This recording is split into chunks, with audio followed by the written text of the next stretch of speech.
नमस्कार दोस्तों, good morning. मैं विके सैनी स्वागत करता हूं आपका हमारे यूट्यूब चैनल ऑनलाइन स्टडी पर। दोस्तों, कल के वीडियो में हमने एवरेज के बारे में बात की थी। उसी वीडियो को आगे जारी रखते हुए हम सेकेंड पार्ट, जिसके अंदर कुछ और महत्वपूर्ण क्वेश्चंस के बारे में बात करेंगे। आइए दोस्तों देखते हैं। दोस्तों, हमारा क्वेश्चन है 40 संख्याओं का औसत 28 निकाला गया, परंतु बाद में पता चला एक संख्या 39 के स्थान पर 79 पढ़ ली गई। तो बताओ सही औसत क्या है। दोस्तों, इसे सोल्व कैसे करेंगे?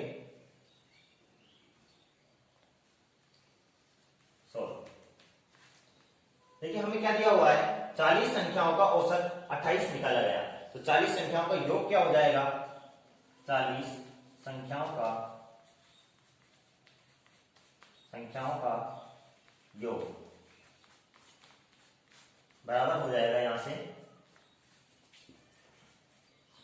40 गुणा 28। जब इसे हम मल्टीप्लाई करते हैं तो हमारा आएगा 0 और 832, 3 हासिल में गए, 4 दूनी 8 और 3 11, 1120 होगा। अब देखिए आगे क्या कह रहा है, परंतु बाद में पता चला एक संख्या 39 के स्थान पर 79 पढ़ ली गई। तो देखिए यहां पर क्या हुआ, 39 के स्थान पर 79 पढ़ा गया, यानी अधिक पढ़ा गया। तो हम क्या करेंगे, डिफरेंस निकाल लेंगे कि कितना अधिक पढ़ा गया। तो अधिक पढ़ा गया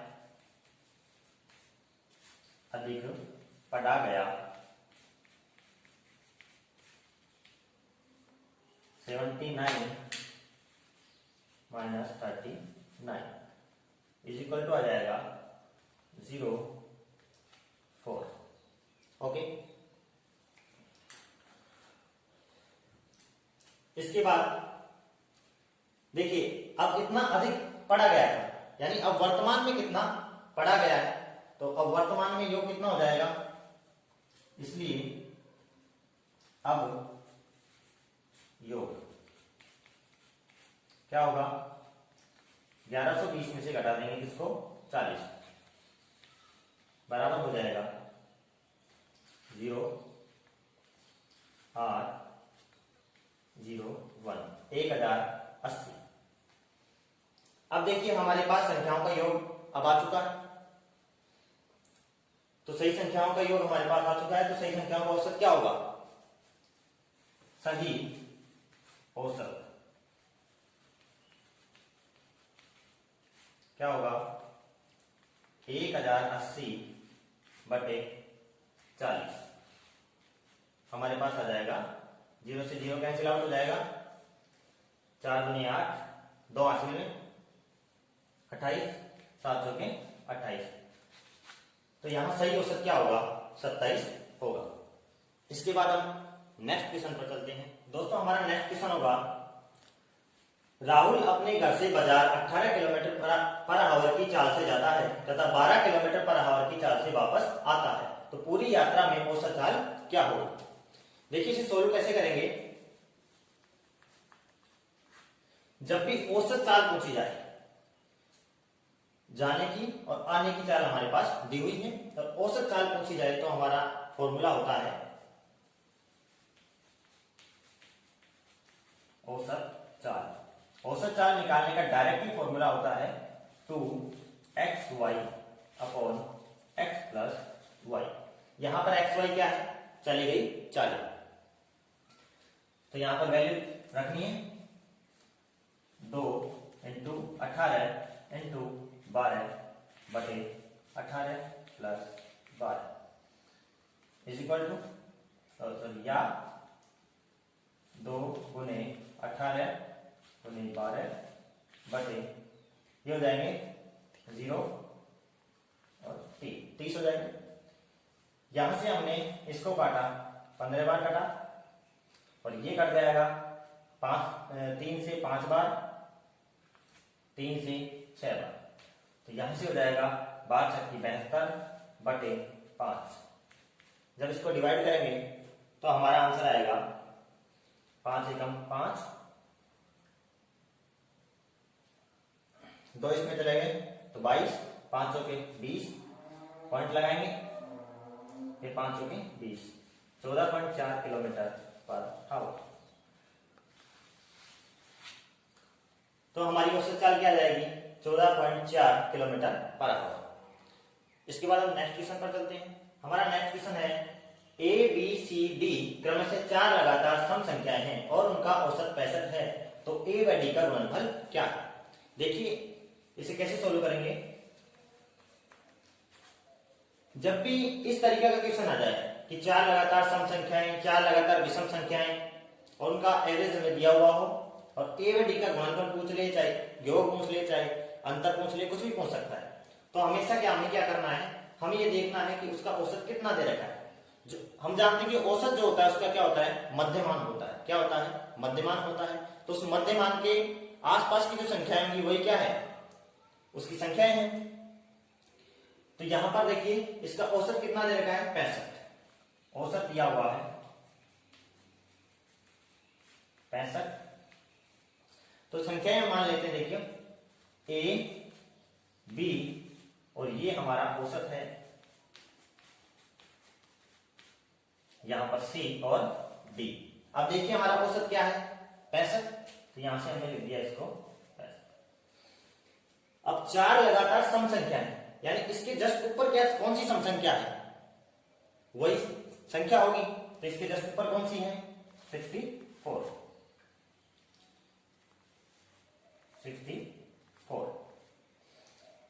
ऐसे ही इसके जस्ट नीचे सम संख्या कौन सी है?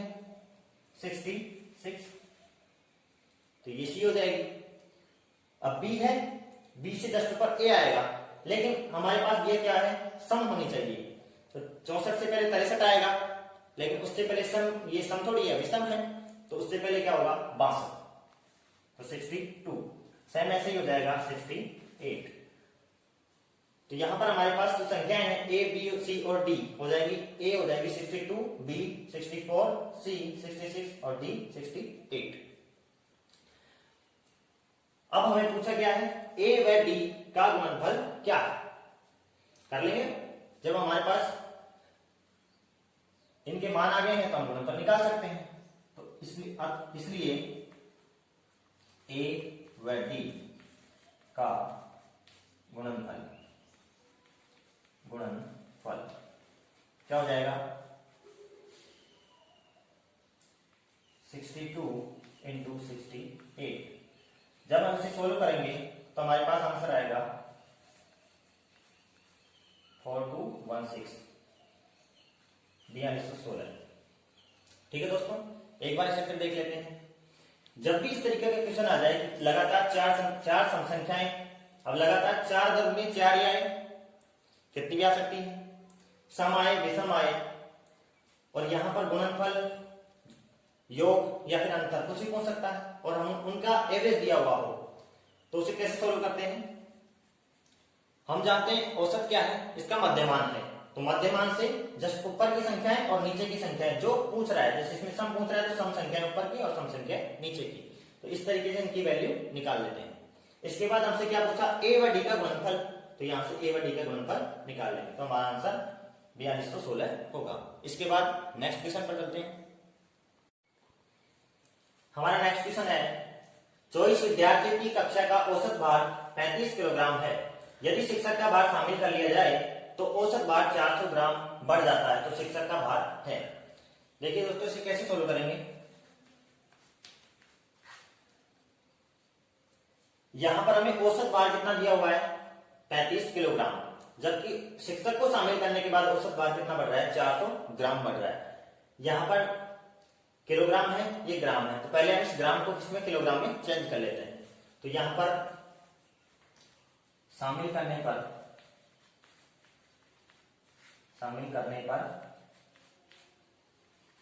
औसत भार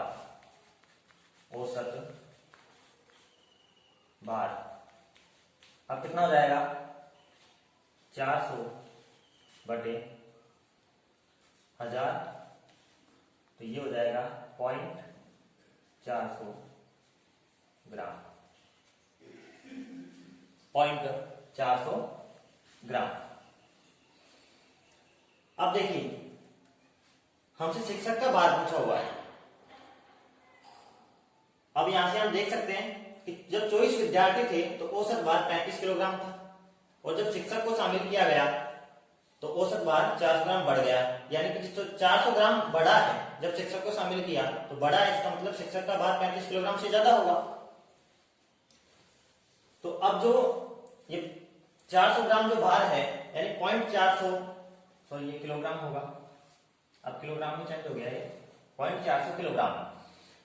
ये 0.400 किलोग्राम जो है 24 और एक शिक्षक को शामिल करने पर यानी 25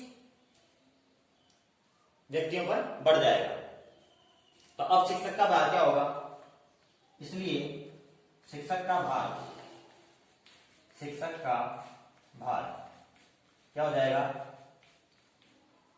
35 किलोग्राम, ये तो पहले से है ही, और इसमें क्या ऐड हो जाएगा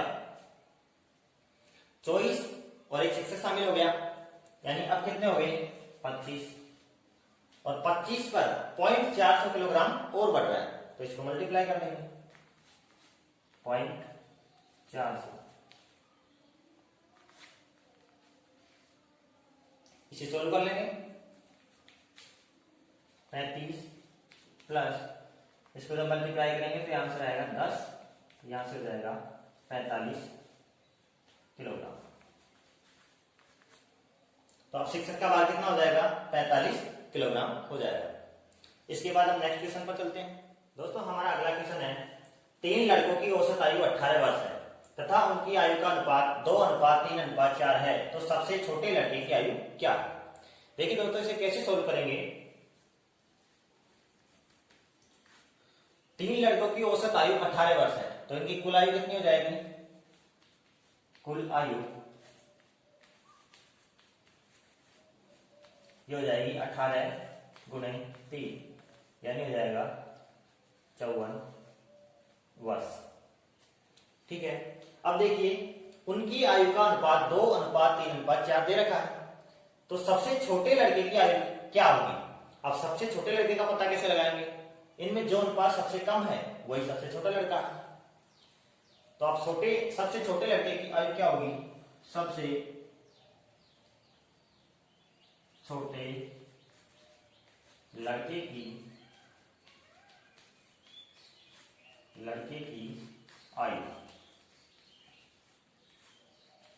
इक्वल टू, देखिए जब भी हमें आयु काउंट करनी है और अनुपात दे रखा है तो क्या करते हैं, जिसकी आयु काउंट करती है उसका अनुपात ऊपर लिखते हैं। तो यहां से हो जाएगा 2 बटे, उसके बाद हम अनुपातों का योग लिखेंगे, 4 और 3 7, 7 और 2 9, तो अनुपातों का क्या योग क्या होगा 9। इसके बाद कुल आयु से मल्टीप्लाई कर देते हैं, इनटू 54, तो यहां से 9 से कैंसिल हो जाएगा, 6 बार इज इक्वल टू 12 वर्ष। तो यहां छोटे लड़के की आयु क्या हो जाएगी 12 वर्ष। दोस्तों इसे हमने कैसे सोल्व किया, देखिए 3 लड़कों की औसत आयु 18 वर्ष दे रखी थी, तो हमने कुल आयु निकाल ली, 54 वर्ष आ गई। उसके बाद सबसे छोटे लड़के की आयु निकालनी है, जब हमें अनुपात दिया हुआ है तो जिसकी आयु निकालनी है उसका अनुपात ऊपर आएगा बटे कुल अनुपात या अनुपातों का योग गुणे कुल आयु। इसको सोल्व करने पर हमारे पास आएगा 12 वर्ष। इसके बाद हम नेक्स्ट क्वेश्चन, हमारा नेक्स्ट क्वेश्चन है, 19 संख्याओं का औसत 24 है, प्रत्येक संख्या को 3 से गुणा कर दें तो नया औसत क्या है। देखिए दोस्तों ऐसा ही क्वेश्चन मैंने पिछले वीडियो में भी करवाया था, लेकिन उसमें योग कह रखा था, यहां पर गुणा की बात हो रही है। तो इसे जब गुणा की बात की जाए तो कैसे सोल्व करते हैं, देखिए जब भी ऐसा क्वेश्चन आ जाए तो इसको डायरेक्ट सोल्व किया जाएगा। इसमें क्या कह रखा है, औसत दिया हुआ है 19 संख्याओं का 24, प्रत्येक संख्या को 3 से गुणा, प्रत्येक संख्या को किया जा रहा है, प्रत्येक संख्या यानी 19 संख्या को 19 संख्या को 3 से गुणा किया जा रहा है, तो इसका औसत भी क्या हो जाएगा 3 से गुणा हो जाएगा। तो यहां पर क्या हो जाएगा, इसलिए नया औसत क्या हो जाएगा, नया औसत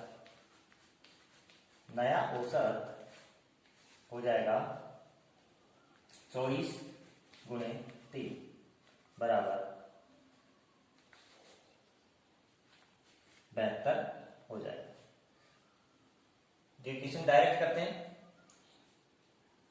इसमें गुणा किया गया था, तो इसलिए हमने कंप्लीट औसत को भी क्या कर दिया, उस मल्टीप्लाई कर दिया, तो हमारे पास आंसर आया 72। तो हमारा नया औसत क्या होगा, 72 होगा। इसके बाद नेक्स्ट क्वेश्चन पर चलते हैं। हमारा नेक्स्ट क्वेश्चन है, एक क्रिकेट खिलाड़ी की 10 पारियों के रनों का औसत 32 था। खिलाड़ी अगली पारी में कितने रन बनाए ताकि उसके रनों का औसत 4 अधिक हो जाए। देखिए 10 पारी में औसत 32 है, तो 4 जब अधिक हो जाएगा तो कितनी पारी में अधिक होगा, 4। 10 पारी में तो पहले से है ही 32, एक पारी और जुड़ जाएगी, यानी 11 पारी में कितना हो जाएगा, 4 अधिक हो जाएगा। तो इसे कैसे सोल्व करेंगे, अब हमसे पूछा क्या है, अगली पारी में कितने रन बनाए, यानी 11वीं पारी में कितने रन बनाए। तो अगली पारी में रन कितने रन बनाएगा भाई, 10 पारियों में 32 का औसत तो पहले ही है, तो 32 तो पहले से ही आ जाएगा, प्लस अब 4 अधिक हो जाएगा। कब अधिक हो जाएगा, जब उसमें एक पारी और जुड़ जाएगी, यानी 11 पारी में कितना अधिक हो जाएगा, 4 अधिक हो जाएगा। तो पर पारी के हिसाब से अधिक होगा, तो 11 गुणे 4। तो इसको सोल्व कर लेंगे, 32 प्लस हो जाएगा 44 इज इक्वल टू 76 रन। यानी अब उसको कितने रन बनाने होंगे, 76 रन बनाने होंगे। दोस्तों आज के लिए बस इतना ही। अब हम नेक्स्ट वीडियो में बात करेंगे कुछ और क्वेश्चंस की। बाय दोस्तों, जय हिंद।